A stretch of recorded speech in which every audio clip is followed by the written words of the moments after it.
Good evening, ladies and gentlemen. This is Ngizwe Mlando Mchunu wasenkandla eMaphoqweni.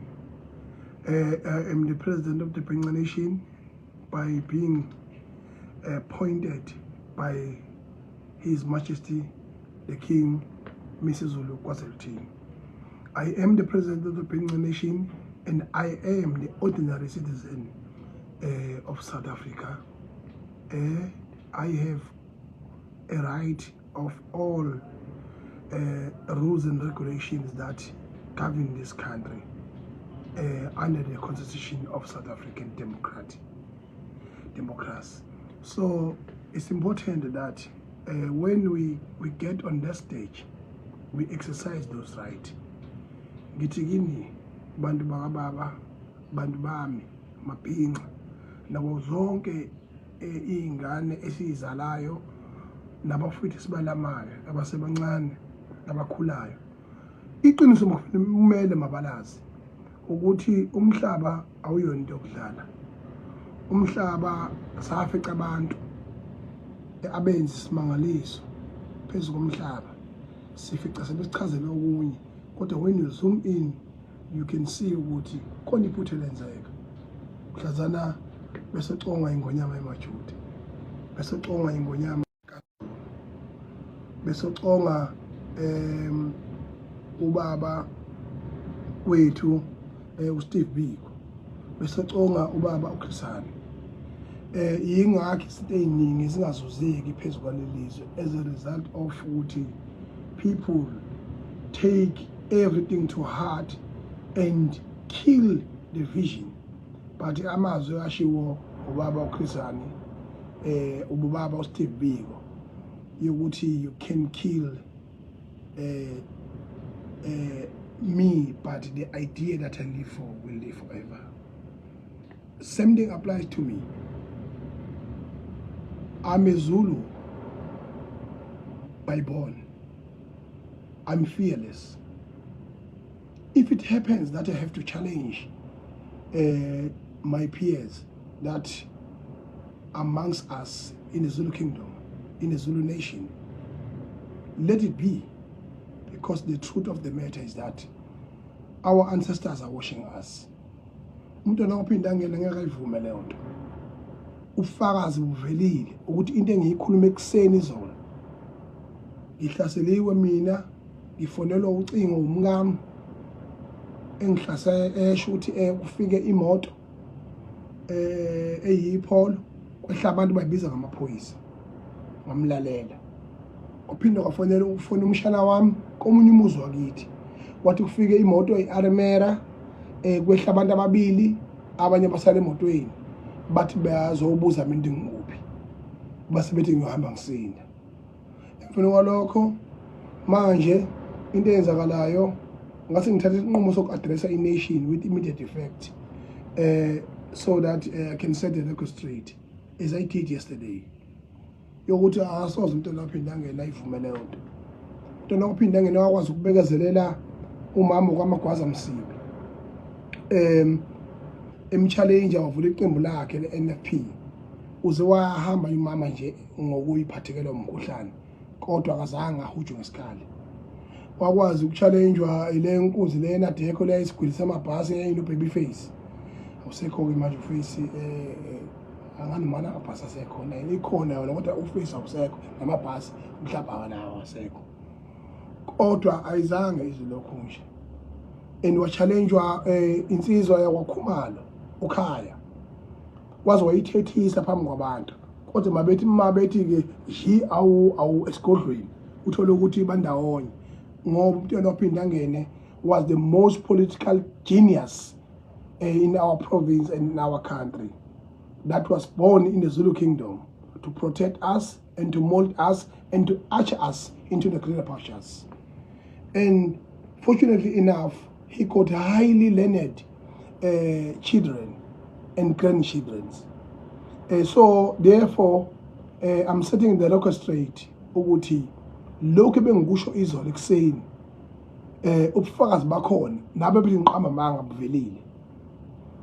Buvela ngamavideo amaningi enziwa abantu aba more than 10 ama video ephindeke ngibala indaba zama-poster because anyone has a right to a freedom of speech and freedom of expression. That right remains, but not to a person who is an official and appointed national spokesperson of the IFP and the National Deputy Minister of Transport, Umkhuleko Hlema. He has no right to launch a war against a normal citizen like myself. Eti Kimi. He declared me as a #1 enemy of the IFP. Therefore, all the members of the IFP must know and treat me like one of their enemies. After I've said, Uguti, I'm under attack, I've communicated myself with the National Minister, Babo Senzo Mkhunu, and the National Commissioner, and I also communicated the message yesterday with a provincial premier, Babu Ntuli. He is the one that gonna send the message to Babu Mkhwanas. In clear things, I've also allowed to go through the rules and to respect the constitution of this country by going and opening the case against all intimidation that happens in my homes, and all the intimidations happens to myself through messages and through videos by Mkhuleko Hlema. Let's start mbo ekuyisona umholi waso oyistar mbo official spokesperson uyena osethe i-record straight wathi mina umuntu nje wenkatha la ngibona khona akangithathe njengesitha. Amazwi oshilo lawo. Ngifuna yazi ke iNingizimu Afrika ukuthi asile uzodlala la. Azile uzosatshiswa la. Angifuna umuntu olegwala. Noma ngabe uphi, noma ngabe uyingane, noma ngabe ukuphi. Ma ukhuliswe ngenhlonipho njengami, kodwa lokho khula ulwela amalungelo akho, uyazi into oyifunayo noyiyela phambili nokufanele uyilwele. Ngeke ke thina sizodlala inkatha ihlulwa ipolitiki. They don't have point to point answering izinto engiyidlalile mina njenge normal citizen. Bona bajaha ukuthi kuthiwe ngithengiwe. Ngithenga ubani? Ngithenga ubani? Ubani yena? Ngiyaqala mina ukukhuluma ngabaholi. Ngiyaqala ngigxeka mina ngashaya abantu umuntu omadoda avuza amafinyela mina. Akaze ngifune mina. Bagcina ukuba kuhayirisha amaphara bebhenguze bengiphuca ifoni yami. Oh Julius Malema. Kodwa after that bakwazi ukuhlonipha. Bahlonipha nje ukuthi cha hayi impela asikwazi ukulosa emzingela. Abazi bekwenza lokho. Usihlezekala la wangishaya ngesibhakela la idako utshwala. Kodwa iAfrican National Congress iyakwazi ukwahlonipha amalungelo ngoba yayingxenye information of the constitution and the code of conduct and idemocracy yalelizwe. Njengoba ngithi mina kuba abaholi beIFP, uma bona ngempela bengamasosha, uma bona ngempela belazi iqiniso ukuthi bayalenza, njengoba bonke omasipala bakhona akekho Josini bankrupt,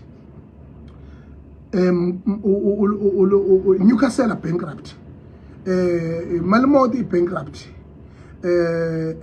Majuba bankrupt, Newcastle bankrupt, Uthukela bankrupt. Zululand is extremely bankrupt. Akho tissue lapha ubaba uKhumalo uthwele kanzima njengoba ephethwe yamasipala. Umhlathuzo is extremely bankrupt. Kumanje iZululand owisha more than 500 million. Njengoba kuzongena almost 2 billion imali ezongena kusasa. Leyo mali leyo 1 billion is gone. Uyekweletini.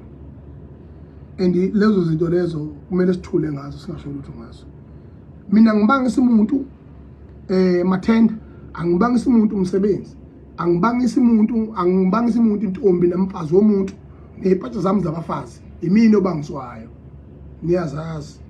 Kodwa kubalekile angakhe insimu yamuntu mina ngafika ngabe kumjondolo wathi mina ngiyakho umuzi wakithi kulensini.